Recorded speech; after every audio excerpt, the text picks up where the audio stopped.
Olá, olá, boa noite a todos e bem-vindos a mais um BMC Talks.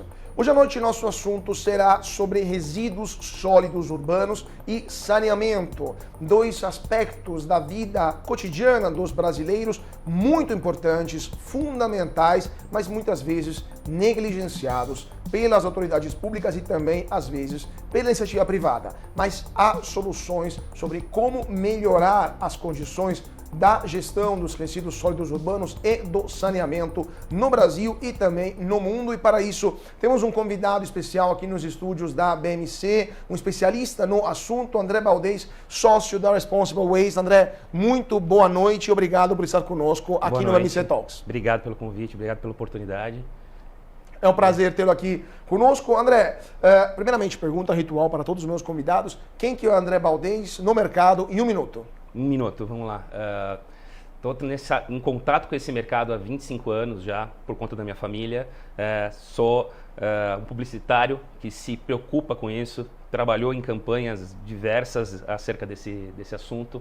E com o passar do tempo eu percebi que o ponto que eu estava incentivando e promovendo o consumo, eu estava também promovendo um problema grave que é o lixo.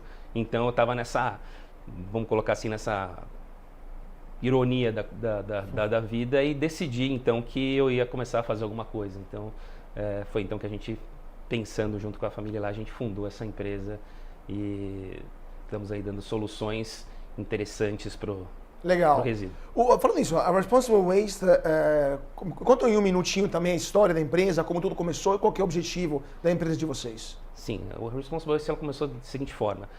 Nós trabalhamos com a implementação de usinas Waste to Energy, né? Então, sim, diversos estudos ainda, porque nós não temos efetivamente uma usina em operação no Brasil. Para o nosso público entender melhor, Waste to Energy é utilizar o lixo, queimar o lixo para gerar energia. A gente chama de tratamento térmico, porque existe um bloqueio em relação à palavra incinerar. Né? Então a gente fala o tratamento térmico, porque é uma coisa muito mais complexa do que apenas fazer a incineração. Né? Então, a partir disso, né, dessa tecnologia, eu percebi que havia uma segunda maneira de tratar o lixo, a não ser destinando ela para os aterros, além, obviamente, do biogás, etc. Mas dentro dessa tecnologia a gente tem um aproveitamento de 100%, né, da energia, né, e também dos resíduos que sobram desse tratamento, né, que a gente chama de bottom ash, que é uma areia que 10% do volume do lixo tratado, e esse volume, e essa areia, a gente coloca, ela pode ser utilizada dentro do concreto, dentro do asfalto, para asfaltamento, construção de infraestrutura civil total. Então a gente tem casas populares, enfim, dá para fazer muita coisa com isso. Pois é, vamos então entender como é que está o quadro da gestão dos resíduos sólidos urbanos no Brasil. Antes disso, só para a gente entender, no mundo, em vários países do mundo, a questão de utilizar tratamento térmico para os resíduos sólidos urbanos é normalidade, né? Sim. Eu visitei um tempo atrás a Dinamarca, eu vi que eles têm até dentro das cidades, sim, né, incineradores, não tem problema usar esse termo, de incinerar o lixo por lá. Não tem. Lá não tem. Alguns países têm um pouco mais de receio, por exemplo, a Itália estava discutindo se fazer um perto de Roma ou não, mas já em outros lugares, na Holanda também é muito comum isso. Sim, muito comum. Por que no Brasil temos esse problema que, imagino, seja mais uma questão, vamos dizer assim, de cultura do que prática na criação de estruturas para tratar termicamente resíduos sólidos urbanos? Olha, basicamente o que nós temos no Brasil hoje é um impedimento político, né? E tem uma parcela ideológica também, uma vez que você tem essa negação do sistema, dessa tecnologia. Então a gente está brigando com isso, estamos provando, né, de maneira mais de 20 anos já nesse mercado, tentando provar e provando, né, por A mais B, que é uma tecnologia segura, que das chaminés saem vapor d'água, inclusive com uma qualidade de ar superior à que nós estamos respirando nesse momento. Então o que nós temos aqui hoje é um impeditivo em relação, inclusive, como eu vou dizer, o domínio dos aterros. Pois é, então, porque são mais baratos. Então, mas aí é uma questão ideológica mais do que técnica, ou seja, tem um Exatamente. problema na política que não quer. Sim, tem uma parte da política que é ideológica e outra parte também é uma questão de custo, né? Então tem esse caso, porque assim, a gente tem os aterristas e esse é um né, é uma maneira dos caras ganhar grana. Então, por exemplo... Então é um lobby que quem tem aterro faz para evitar de criar... É o que eu não gostaria de falar, mas é exatamente isso que acontece. Então, é exatamente isso. Tanto que nós temos a Política Nacional de Resíduos Sólidos, uma lei de 2010. Nós não podemos mais, por lei, criar novos aterros. Os aterros estão saturados. Nós temos aí, no máximo, 5 anos na maioria dos aterros. Tá? Eles estão dentro de áreas de proteção ambiental, próximos das cidades, próximos de áreas urbanas e também, obviamente, das periferias. Então, se tem um grande problema aí, está saturando, a gente não tem para onde levar o lixo mais. Então, inclusive, grandes empresas de aterristas estão já com projetos de construção nos próprios terrenos dos aterros dessas usinas, dessa tecnologia Quanto custa uma usina como essa e quanto tempo demora para a construção? Depende do fornecedor, mas em geral uns 3 anos para a construção. E o custo dela depende da capacidade dela, de produção de energia e de tratamento de lixo. Então, por uma cidade... da média, 500 milhões a 1 bilhão. 1 bilhão. E para uma cidade como São Paulo, por exemplo, que é a maior cidade da América Latina e maior produtora de lixo também da América Latina, sim, quantas dessas usinas seriam necessárias para o lixo produzido em São Paulo? Hoje há um projeto para 4 usinas, uma para cada área da cidade, oeste, sul, leste, oeste. Então, exatamente nós tivemos esse insight de colocar essas usinas dentro dos aterros, justamente para que nós não tenhamos que fazer toda uma parte de autorizações e licenças ambientais. Então, já está ali, já é um solo completamente perdido, já é absolutamente contaminado por séculos. Então, a gente decidiu fazer essas usinas ali, propor o projeto com essas usinas aí. Então, um belíssimo projeto. Cada uma dessas tem a capacidade de tratar, não sei te especificar agora a tonelagem dela, mas ela trata 100% do lixo da cidade. E então, o lixo que já está nesses aterros, por exemplo, seria possível recuperá-lo e queimar esse lixo que está lá? Não é possível por causa da contaminação com a terra. Então, esse já foi? Esse já foi. Então, infelizmente, a gente vai ter que lidar com o que eu chamo de pavê de lixo. Que a gente vai pondo lixo, terra, por cima de camada. E qual que é o risco de um aterro sanitário como esse, tão grande, próximo? Porque a urbanização... Pois é, a urbanização ela vai se expandindo, né? E o aterro fica no meio de uma área urbana. Qual que é o risco disso para a população urbana, epidemia, problemas, doenças, a água fica contaminada na falda? Como é que é essa situação? É gigante, assim, é uma coisa absurda. Ele não fica... Isso é engraçado. Quando eles foram construídos, eles não estavam em áreas urbanas. Mas aí você sabe que a cidade vai crescendo, e ela vai ficando ao redor. Então é surreal que em Barueri, por exemplo, nós tenhamos comunidades ao redor, como do outro lado da rua, do aterro. Então, nós temos a mesma coisa em Caieiras, nós temos a mesma coisa aqui. Tem um aterro sanitário aqui no final das Nações Unidas, aqui do lado do shopping SP Market, ali tem um aterro sanitário, perto da Marginal Pinheiros, né? Exatamente, perto do autódromo. Sim, então, você tem um aterro lá. Então, nós estamos com o lixo ali do lado, entendeu? Então, é uma insanidade. Você tem é uma maneira... assim, já de Pompeia. Então você tem uma coisa antes de Cristo, você já tem essa mesma solução que nós usamos até hoje, 2024 anos. Pois é. Bom, pelo menos arqueólogos aqui 2000 anos vão poder achar restos e entender como a gente consumia produtos. Exatamente, né? Então, uma garrafa PET. É isso, vai ser interessante uma seringa. Para os arqueólogos aqui 2000 anos. Exatamente. Como que está a situação em outros países da América Latina? Porque o Brasil é um caso à parte ou em outros países temos o mesmo problema? Temos o mesmo problema. Nós temos o mesmo problema. Na América Latina ainda não existe uma usina WT. Em toda a América Latina não existe Em toda a América Latina, central, enfim, latina. Estados Unidos isso já é normal? Já é normal. Então, já existe. É só um problema nosso. Ainda é tímido nos Estados Unidos, mas na Europa e na Ásia é normal de administração. Normal. Na China tem muitas, assim, mais de 200. Agora, falando um pouco dos lixos de São Paulo, porque temos vários tipos de resíduos sólidos urbanos. Alguns são recicláveis, outros não são recicláveis. Como que funcionaria isso? Porque, por exemplo, em São Paulo sequer temos uma colheita diferenciada do lixo, né? Temos alguns prédios têm orgânico e não orgânico, mas isso não é suficiente, deveria ter por vidro, plástico, metal, orgânico. Como que isso é feito em São Paulo, em outras cidades do Brasil? Como é que está o quadro geral da colheita de lixo no Brasil? Então, a coleta, a gente falando por São Paulo, fora de São Paulo é bem deficitário. São Paulo está na região sudeste, está à frente nessa prática, tá? Ainda também é bem tímida essa coleta, né, seletiva ainda nas residências. A cultura de separação de lixo ainda também é muito tímida. Nós, em termos de... Isso é fato, tá? Nós reciclamos somente 2% no Brasil inteiro. Sendo extremamente otimista. Tá? Alguns dados dizem que você tem, algumas pesquisas dizem que você tem 3%, 4%, mas na prática são 2%. Assim como nós temos lá a pesquisa do Trata Brasil, que 46% da população não tem acesso ao saneamento, né? Esse número é maior, infelizmente. Então, voltando à tua pergunta, ainda é tímido, a separação também. A gente tem hoje diversas empresas fazendo já, excelentes empresas fazendo a coleta dentro dos condomínios, né, destinando isso para as cooperativas de catadores, Sim. que na verdade são diversas pessoas que trabalham lá para fazer essa triagem, essa separação, ver o que tem ou não tem capacidade de ser reciclado, porque nem todo material pode ser reciclado, muitos não têm valor econômico, então não são reciclados. Né? E outros que têm valor econômico, mas estão contaminados, porque, por exemplo, você pega um pote de requeijão, por exemplo, que é plástico, ele está contaminado com gordura. Uma caixa de pizza, né? Ela é de papelão, perfeito para reciclar, só que ela está contaminada com gordura. Já não tem mais capacidade de ser reciclada, porque ele vai contaminar. O óleo, ele não se mistura com diversos outros reagentes ali no processo de reciclagem. Então, você não consegue fazer. Então, isso vai para o aterro sanitário.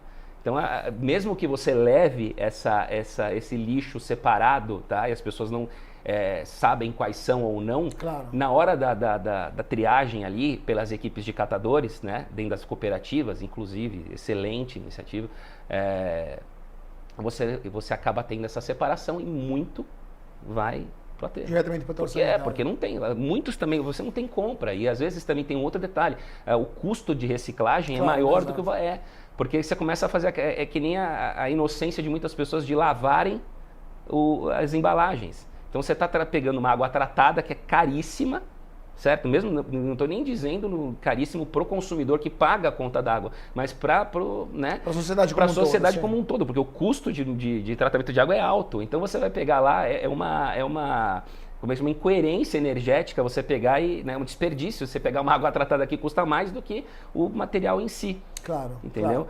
Então é isso, no final, cara, acaba no aterro, infelizmente, por conta desse... Por exemplo, agora você falou das cooperativas, me mentir o fato de que o Brasil é o maior país do mundo que recicla, por exemplo, alumínio. Né, das latas. Exato. Nesse caso também tem algum mito que a gente tem que mostrar para o povo, ou de fato as latas são recicláveis 100%? São recicláveis 100%.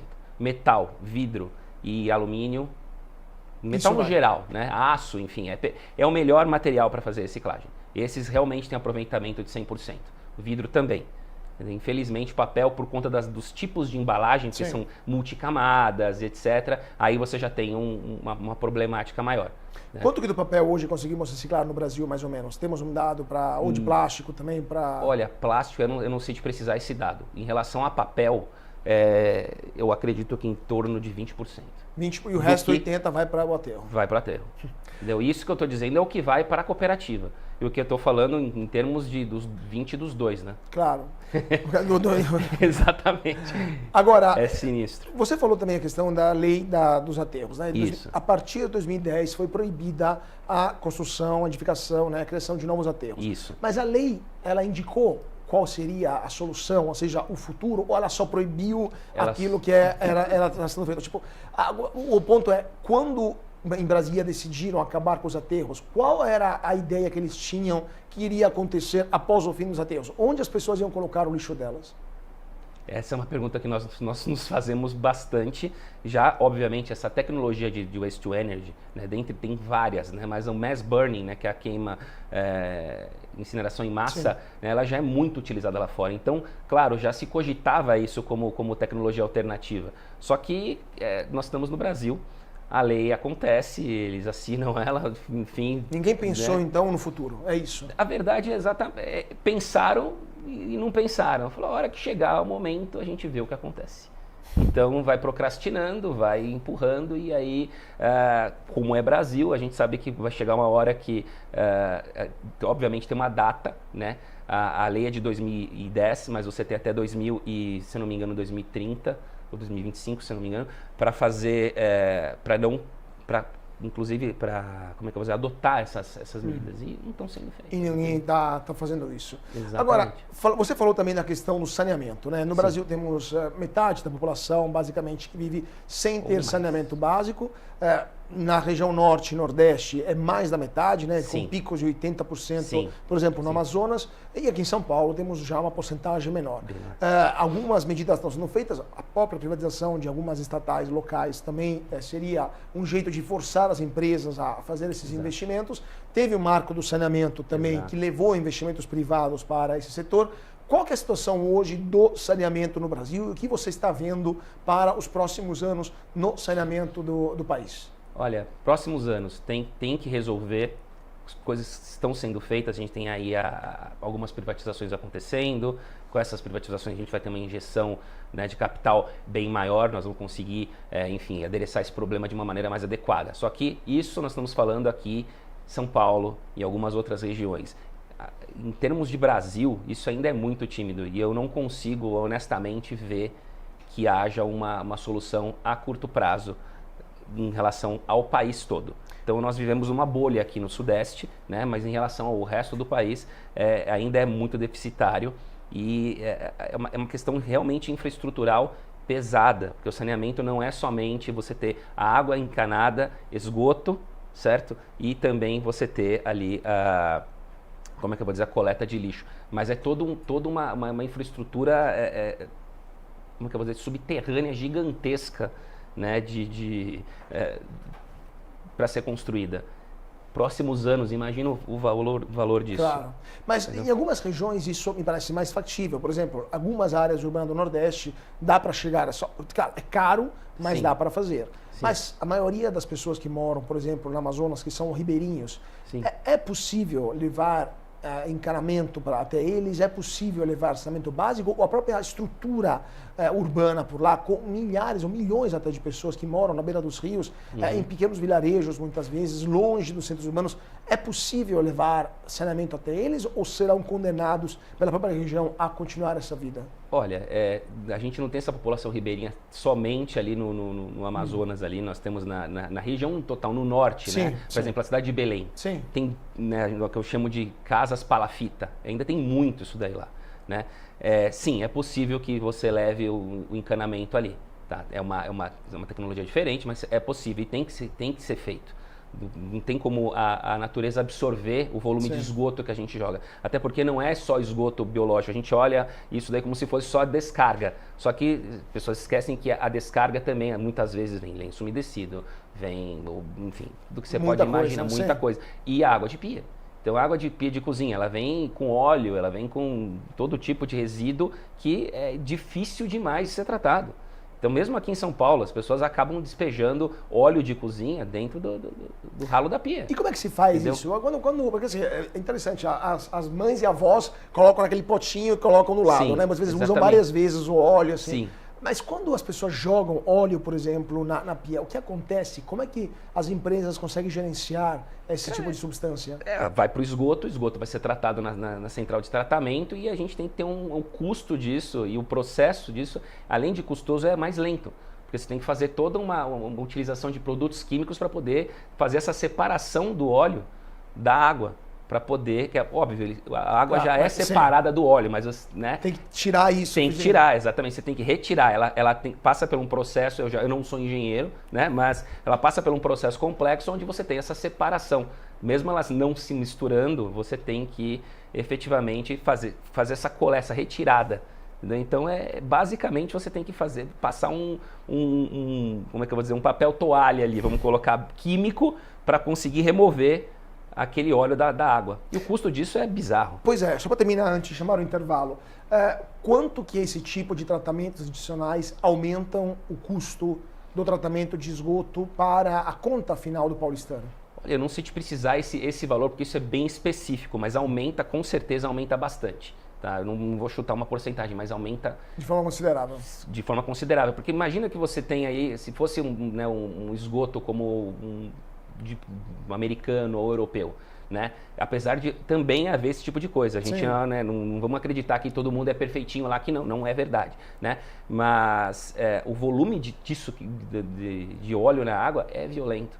E dentre outros resíduos também, porque você imagina, vem papel, então você tem que ter uma série de filtragens, uma série de coletores ali, uma série de coisas, enfim, super técnicas para conseguir fazer isso daí. E sim, o custo aumenta. Se fosse só água, cara, seria excelente, seria como tratar uma piscina, né? Você punha lá o clorinho e tudo mais e tava de boa, mas infelizmente não.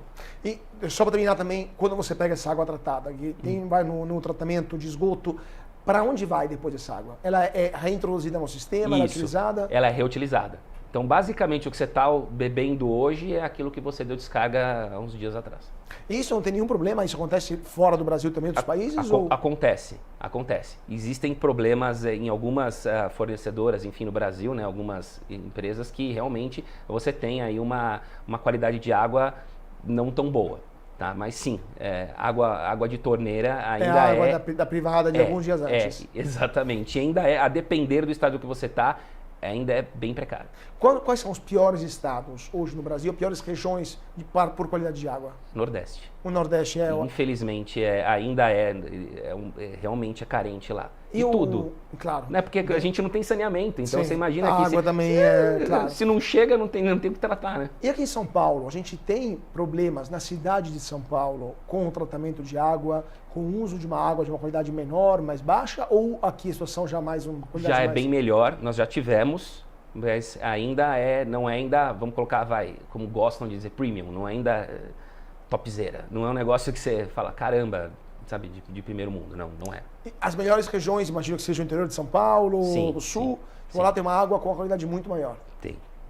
Temos um dado, assim, a região com a melhor água tratada do Brasil? Cara, não sei te dizer isso daí. Eu honestamente não sei te dizer, mas com certeza é na região interior. Do interior de São Paulo. Exatamente. André, vamos continuar nesse assunto, mas antes disso, rápido intervalo, 2 minutinhos e já voltamos com o nosso convidado de hoje aqui no BMC Talks, André Baldez, da Responsible Waste, para falar de saneamento básico e também de coleta e tratamento de resíduos sólidos urbanos. Então, não saia daí porque voltamos já já.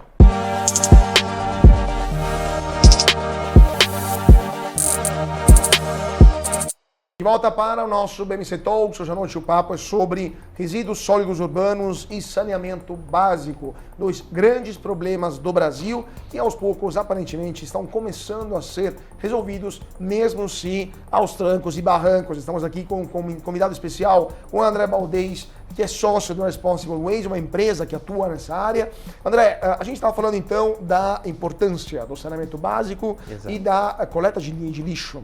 Exatamente. Nas cidades, no tratamento do lixo também e do esgoto. Mas quanto isso impacta na sociedade, não ter tratamento de esgoto, não ter uma coleta de lixo eficiente, não ter uma gestão, né, dos resíduos urbanos como um todo de forma clara, de forma eficaz? Sim. Quanto isso impacta na sociedade como um todo? Olha, é um problema que não é visto com o tamanho que ele merece. Né? Infelizmente, nós temos aí uma produção de lixo brutal, uma falta de educação acerca desse problema que é igualmente brutal. Né? Esse lixo, ele não necessariamente, tão somente acaba nos aterros, ele também é jogado em terrenos baldios, ele também é deixado na frente de terrenos, nas ruas, etc, etc. Então você tem um problema que, a princípio, é de saúde. Ele começa com um problema de saúde. E aí você tem ali, por exemplo, vamos só pegar um aterro sanitário ou nós não temos mais lixões no Brasil, como tinha lá na novela lá que o pessoal morava em cima do lixo e tal, né? Não temos mais, né? Alguns lugares ainda tem algumas coisas assim, mas são absolutamente ilegais e estão ali clandestinamente, mas você tem ali nos aterros todo um ecossistema, né? Apesar dos controles rigorosos que hoje em dia estão sendo feitos, são inevitáveis as contaminações, justamente o que a gente estava falando, as comunidades moram ali, né? Residem ali perto dos aterros, então você tem uma contaminação do solo, você tem a lixiviação, que é a água do churume que acaba, né, permeando no solo e acaba fazendo a contaminação da água, né? Você tem os animais dos aterros, você tem ratos, tem urubus, você tem os insetos, e aí quando você imagina uma coisa meio National Geographic, assim, você imagina que um vai comendo o outro e eles vão, e aí o urubu pega o rato e aí solta a carcaça do rato ali alguns quilômetros de distância, porque a gente, né, o urubu voando, e aí você tem a contaminação numa escala violenta. E aí o que você tem depois socialmente nisso? A criancinha vai lá, bebe aquela água, não tem tratamento, porque ali a gente tem uma deficiência de saneamento, né? Acaba pegando água de poço, ou inclusive também como não tem esgoto, também tem as fossas, então é tudo no mesmo terreno, né? Ele acha que ele separa como daqui ali a 10, 15 metros, mas tudo se comunica por baixo. Então a criança fica doente, começa a ter diarreia, começa a ter uma série de... ela não vai na escola, certo? Quem acompanha essa criança é o pai. Esse pai não trabalha. A empresa que não tem esse funcionário ali tem um probleminha, um déficit de produção, né? Tem que se virar.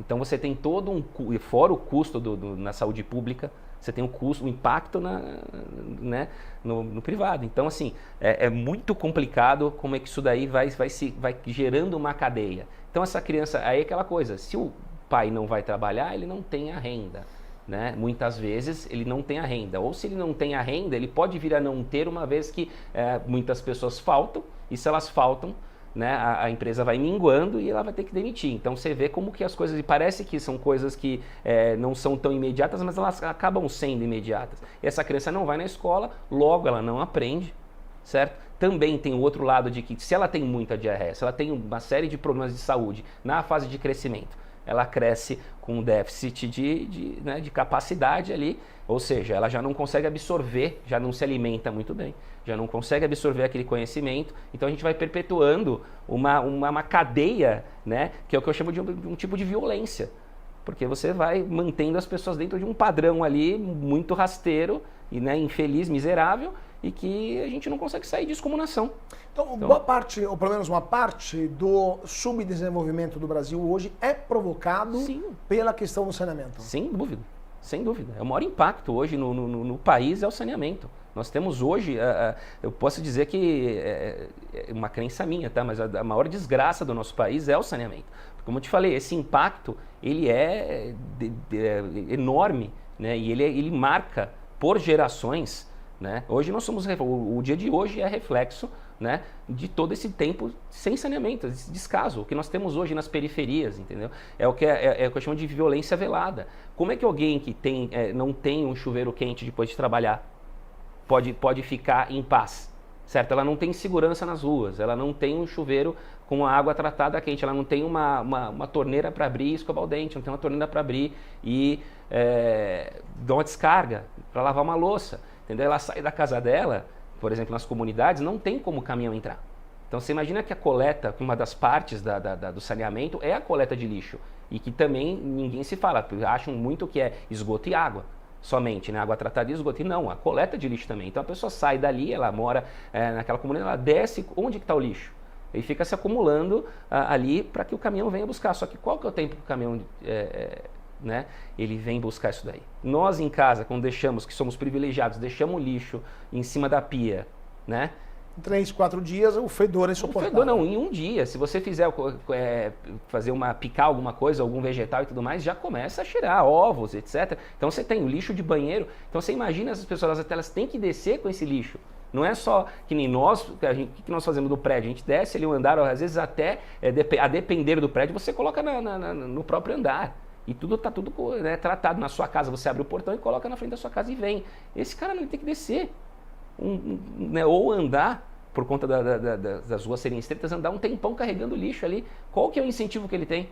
Então o cara já acorda para ir trabalhar, ele já vê aquele lixo na porta dele. Entendeu? Ele já vê, ele não tem aquela coisa da teoria da janela quebrada.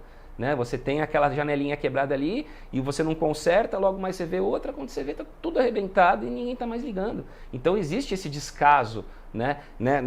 E isso acontece obviamente com maior frequência na periferia. Então você tem essa violência, o cara já sai, chega sem banho, sai, até que ele tome o banho dele, mas não é com uma pressão boa da água, né? Enfim. É isso, cara. Infelizmente o que nós temos no Brasil é esse descaso violento acerca do saneamento que tem esse reflexo social. Mas vamos lá, fazer um pouco uma provocação. Muitos políticos falam que fazer esgoto não dá voto, porque ninguém vê isso daí, né? Exatamente. É caro, é trabalhado, é Exatamente. demorado e não dá voto. Então, do ponto de vista do incentivo para a classe política brasileira, especialmente os prefeitos ou os governadores, dependendo do estado, fazer uma rede de esgoto adequada, um saneamento adequado, não tem nenhum incentivo, né? Não. Porque não é algo que tenha um retorno político nem no curto, nem no médio prazo. No longo prazo, todo mundo vai ter esquecido de quem fez aquela obra. O custo é gigantesco e é um trabalho, porque tem que quebrar, abrir as estradas. Exatamente. Então, qual que é a solução hoje, na sua opinião, para regiões que não têm esgoto, são altamente urbanizadas? Penso em grandes cidades ou médias cidades do Nordeste, por exemplo, onde não há um tratamento de esgoto adequado e, ao mesmo tempo, não há nenhum incentivo por parte da política em fazer isso. Qual que seria a solução? A solução, ao meu ver, primeira coisa seria a privatização. Então você teria que privatizar essas empresas e fazer esses incentivos e também trabalhar com outras empresas que não desse setor, tá? Grandes outras empresas, players de mercado aí, para que haja um incentivo fiscal. E assim como nós não temos a lei Rouanet, teria que existir uma lei esgote, entendeu? Teria que ter uma lei Saneatê, entendeu? É isso, tá? Para poder fazer esse incentivo e fazer a construção. Só que existe essa resistência, mesmo quando está sendo feito o benefício. Por quê? Porque tem que quebrar, porque tem que mexer no trânsito, porque tem que fazer o cara pular um buraco ou outro. Então também tem essa resistência. Então é complicado, cara. A solução, ao meu ver, sim, é parte já que o Estado não toma conta, a sociedade civil tem que se unir, né? O privado tem que tomar conta e fazer. Tá? É a única maneira ao meu ver, que isso tem como dar certo. E temos casos de sucesso no Brasil ou no mundo onde uma empresa privatizada de saneamento conseguiu, de fato, respeitar, né, as indicações que estavam no edital, fazer os investimentos. Porque um dos problemas da privatização, especialmente em monopólios naturais, como são estradas, ferrovias, rede elétrica ou saneamento, é que muitas empresas acabam não fazendo os investimentos, muitas vezes de manutenção também, que são obrigatórios no contrato, e o poder público é leniente e não controla isso. Temos exemplos virtuosos que o Brasil poderia usar para esse tipo de situação, ou o problema do respeito dos contratos, né, é algo que não é só brasileiro, é lá fora também que acontece? Lá fora é menos, mas também acontece. Tá? A gente que lá fora já é muito secular já o sistema de esgoto, saneamento, então já é muito... Menos necessidade de investimentos, né? Exato, não tem. Então você vai ter isso daí, alguma deficiência disso nos países da América Central e ainda assim muito tímido. Não é uma coisa tão grande assim. Então tem um problema na Guiana, alguma coisa nesse sentido, como o Brasil. Tá? A Argentina não padece desse problema, o Chile não padece desse problema, o Paraguai, uma parte, mas nós, por termos um tamanho continental, é muito complicado. Então, no Brasil nós não temos ainda essa cultura de privatizar nesse sentido, né? Água e esgoto. Estamos tentando agora na Sabesp, né? A duras penas, né? E então a gente não tem ainda um track record disso daí, não tem como saber o que está rolando. Agora, vamos falar um pouquinho de novo da empresa Responsible Waste, mas também eu queria falar um pouco da tecnologia Waste to Energy, né? Quanta energia seria possível produzir numa cidade como São Paulo, com essas 4 usinas que você me falou, né? Que poderiam ser criadas, construídas nas 4 regiões da cidade? Quanta energia seria possível produzir? Há algum estudo que mostra, sei lá, quantos dias de energia, quanta população seria possível atender com essa energia? Nós calculamos a quantidade de usinas justamente pautada no consumo, né, de energia. Na verdade, a energia ela é o subproduto dessa queima usina. Exatamente, mas eu digo subproduto conceitual. A energia é um benefício que nós temos, uma graça, vamos colocar assim, dentro do processo de tratamento de lixo. O mais importante é você não ter a destinação para os aterros sanitários, por conta da produção de metano.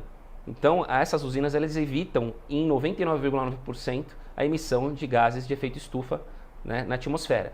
Então, esse é a principal benefício e o motivo dela existir. Né? Ela trata o lixo, ela diminui o volume, essa areia que sobra do tratamento, né, que a gente chama de bottom ash, são as cinzas, né? Dali dessas cinzas são separados os metais, porque a temperatura de tratamento não derrete o metal, ou seja, vem aqueles metais retorcidos, tem um ímã que puxa esses metais, então nós temos ainda a reciclagem de metais após esse tratamento, tá? E aí o que sobra realmente é um cascalho. Tá? É como se fossem uns pedregulhinhos e tal, e uma areia. Isso vai para o concreto, isso daí vai para o... Então, assim, os benefícios são sociais, primeiramente. Porque antes também de você, nessa usina, o lixo ser ali colocado ali para fazer o tratamento térmico, antes disso nós temos também a triagem. Então, dentro dessas usinas também tem como fosse uma cooperativa, vamos colocar assim, onde os catadores, né, vai ter uma triagem ali. Então, a infraestrutura vai ser muito melhor, é muito melhor já nos outros países, do que efetivamente o que nós temos em cooperativas, né, por conta enfim, da própria infraestrutura da usina, né, trabalham em uma câmara de pressão negativa, ou seja, o odor não sai.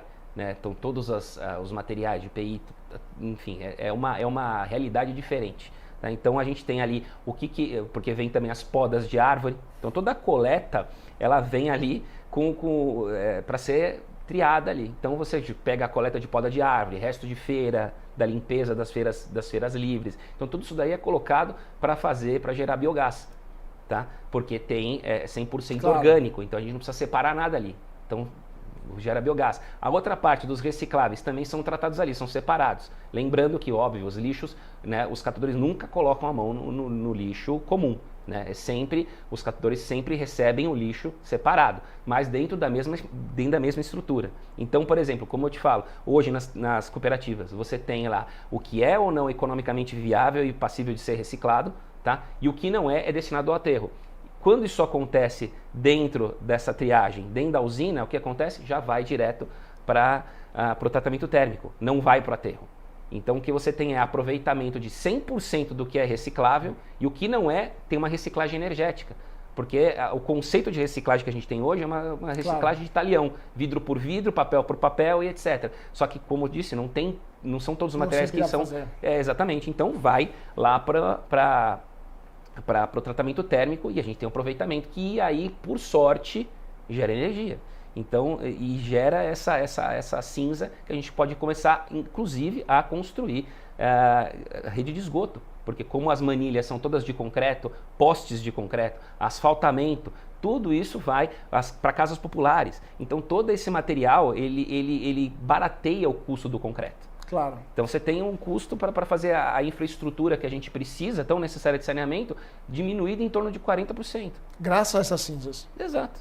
Mas, então, por exemplo, tudo aquilo que não é reciclável ou que não é orgânico, tudo pode ser queimado ou há alguns materiais que não podem ser, eu penso por exemplo no plástico, que não pode ser queimado numa lareira normal porque gera dioxina, né? Sim, sim. Há algum tipo de material que não tem jeito, ele tem que ir para o aterro, então precisaremos de aterros mesmo de uma quantidade muito menor no futuro? Sim, são os aterros de classe 13, são os hospitalares, sim, e algumas exemplo, que a gente não podemos tratar de forma térmica, então eles têm que acabar indo para aterros específicos, só que o volume disso é muito pequeno.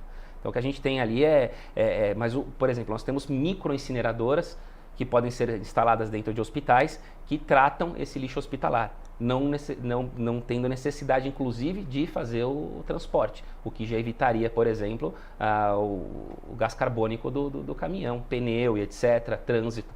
Então você tem aí o impacto, como eu te falei, do aterro, né, do não tratamento de lixo é gigantesco, porque você tem aquele caminhão ali, geralmente ele muitas vezes acaba vazando churume pela rua, seja, né, vai pingando o odor. Então você tem essa coleta desse caminhão, ele é movido a óleo diesel, né? Os aterros estão fora das cidades, ou seja, a viagem é enorme do caminhão até o aterro, ele tem que ir e voltar diversas vezes. Então tem assim, é um assunto que tem tantas detalhes, inclusive na compactação do lixo. Você pega e joga uma garrafa PET cheia, tem que amassar.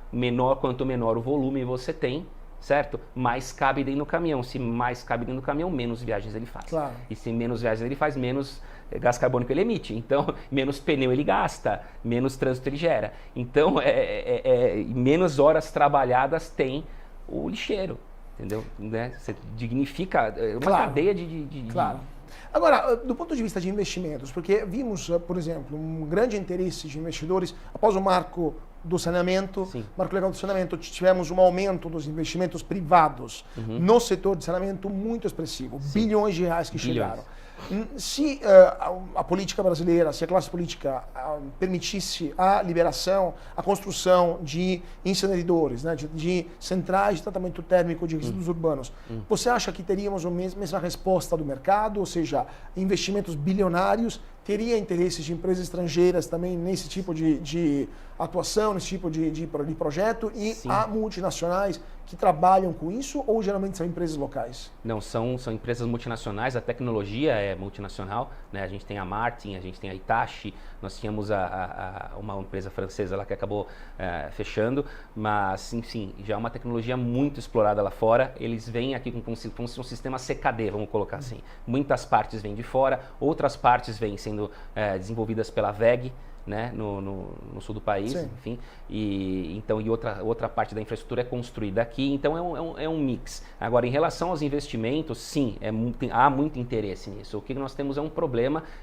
de, vamos colocar assim, na cadeia para viabilizar o custo da operação. Porque para poder fazer esse tratamento de lixo, no caso do Waste to Energy, você necessariamente tem como, mesmo a energia sendo um produto conceitualmente marginal, ele é um produto que ajuda a sustentar a usina. Então, se você tem um problema de compra de energia, né, porque você acaba indo para o mercado livre de energia, você tem um valor que é diferente da energia hidrelétrica, energia eólica ou energia solar, você tem essa diferença de tarifa, né, de valor de quilowatt, você não consegue competir de forma... Se torna não viável a operação. Se torna não viável. E aí o que acontece? A legislação que hoje está sendo discutida é exatamente isso, na compra dessa energia, no valor dessa energia, para que então, com a certeza dessa compra dessa energia, nós consigamos viabilizar essas usinas. Então hoje temos um consórcio intermunicipal na região metropolitana de Campinas, chamado Consimares, e o Consimares, né, são 7 municípios ali,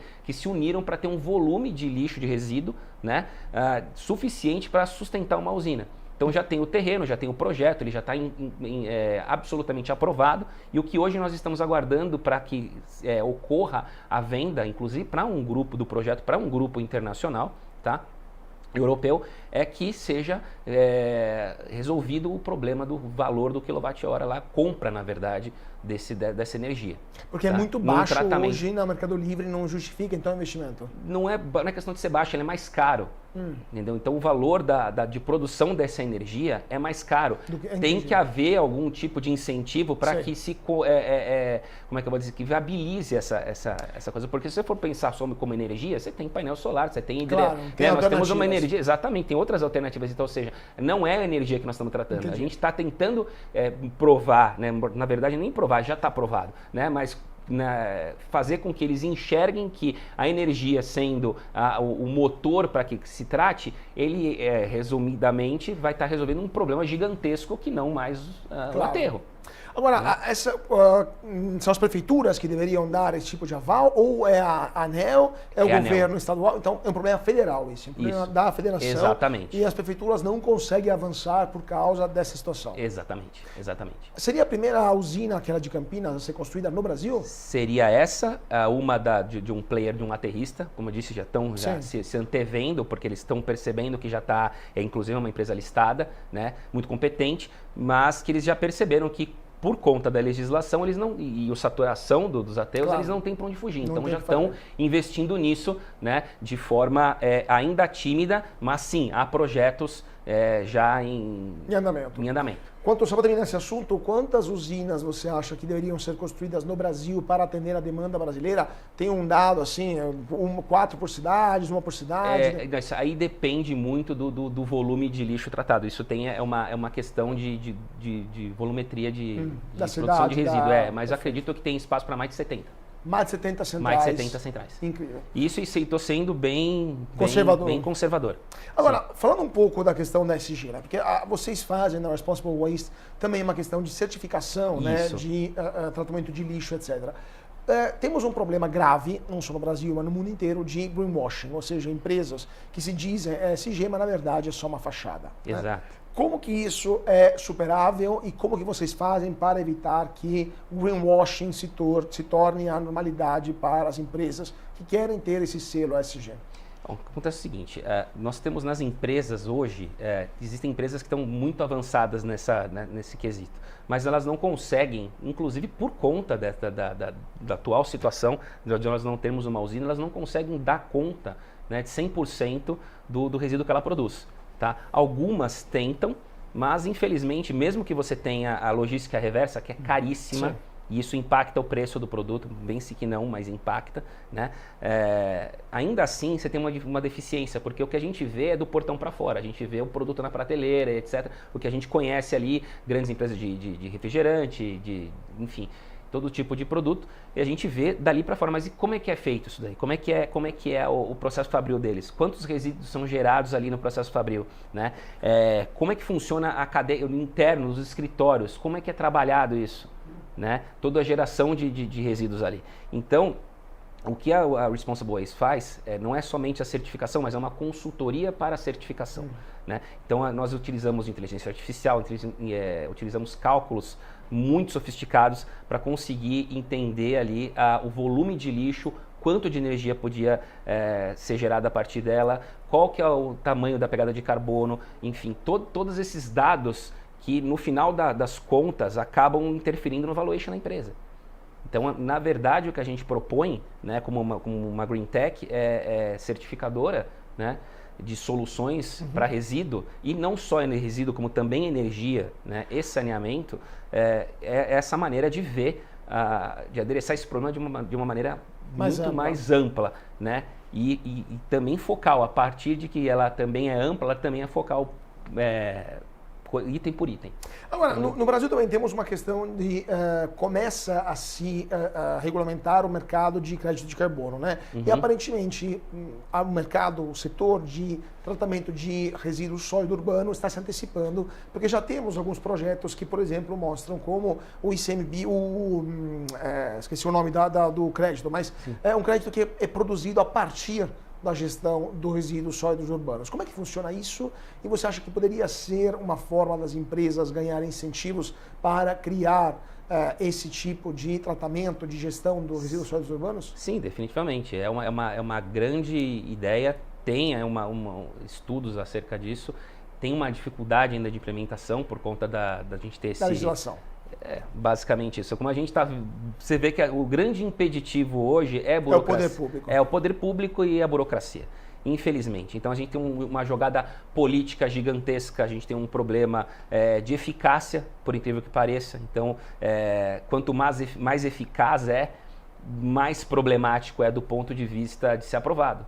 Porque se é muito eficaz, ele entrega muito, você tem ali uma dificuldade tremenda de inobservância. Então, se você não tem inobservância, você não tem como fazer nenhum tipo né? E se torna um problema também para a gestão. Então é bem complicado. Pois é. Bem complicado. Então o poder público mais uma vez se confirma um problema para a gestão, não só de todos os setores da economia, mas até da gestão dos resíduos sólidos urbanos, exatamente, como um todo. André, eu teria 1 milhão de outras perguntas para te fazer, mas nosso tempo infelizmente se esgotou. Eu queria agradecer muitíssimo o André Baldez, responsável, sócio da Responsible Waste, por ter estado conosco hoje. Foi um prazer e com certeza vamos voltar a falar sobre esse assunto. Perfeito, muito obrigado. Obrigado, André, pela presença e muito obrigado a vocês também por estar conosco aqui na BMC. Continuem com nossa programação e a gente se vê na semana que vem para mais um papo sobre política, economia, finanças, negócios e internacional. Mais uma vez, muito obrigado a todos pela atenção, uma ótima noite e até mais.